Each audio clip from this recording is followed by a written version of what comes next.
Harrison Watson sat on the hard bunk of his prison cell, staring blankly at the cold gray walls. The clock ticked loudly, reminding him of the seconds passing away. He was serving a life sentence for a murder he didn't commit, and the death penalty loomed over him like a dark cloud. But deep down, Harrison held on to hope. Every 3 years, the prison held a special car racing tournament called Jailbreak. It was a chance for an inmate to win freedom, and this year, it was his turn to try.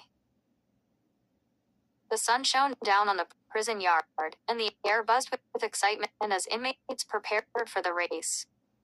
Harrison had spent years fixing up an old car he found in the junkyard. It was a red Mustang, its shiny paint long gone, but he believed with enough work and love, it could be a champion.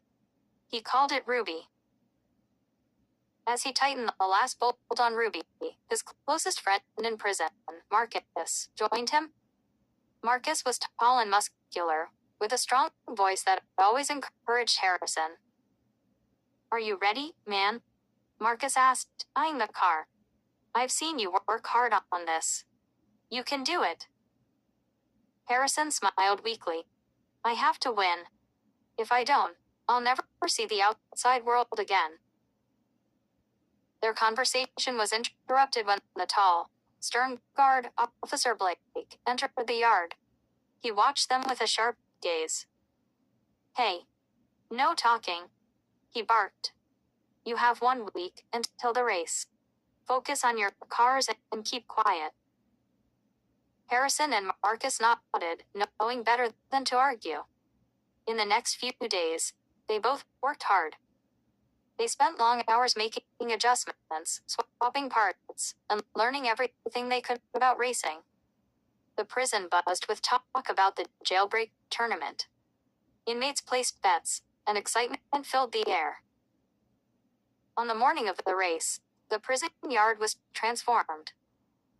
A makeshift track had been set up, with barrels marking the turns, and hundreds of inmates gathered to watch.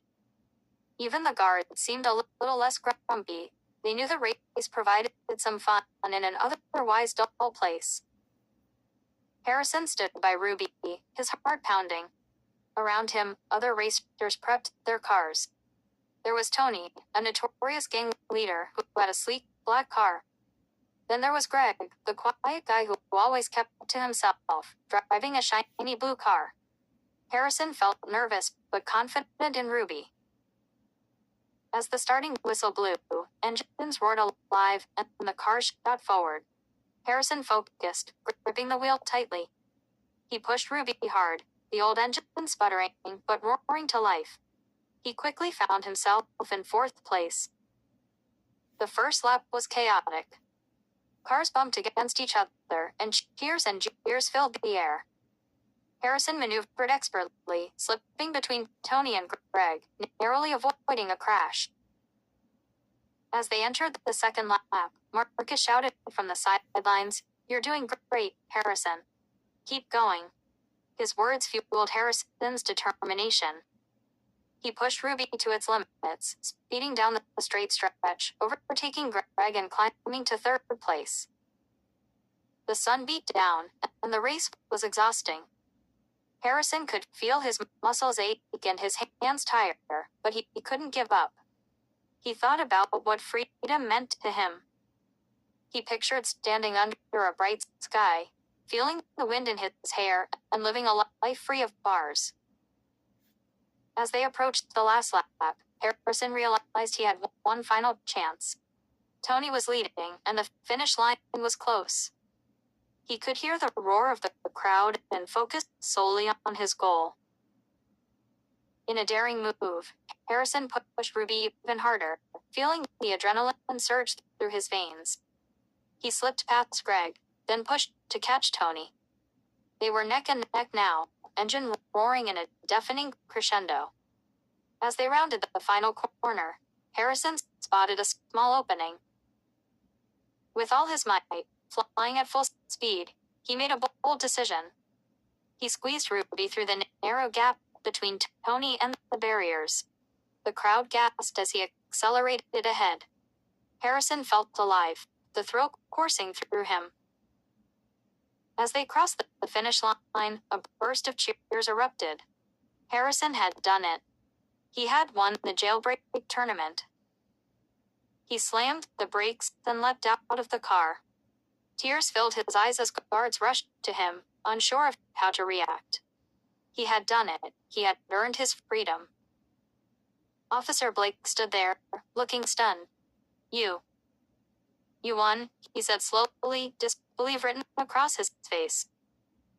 Yes, I did. Harrison shouted, joy overwhelming him. Marcus rushed over, clapping him on the back. You did it, man. You're free. Harrison looked around at the cheering inmates and felt a sense of relief wash over him. But he knew this was not the end. It was just the beginning. He would find a way to prove his innocence and to live a life that was truly his own. As he stepped outside, Harrison took a deep breath, feeling the sun on his face for the first time in years. Freedom was finally his, and he was ready to embrace whatever came next.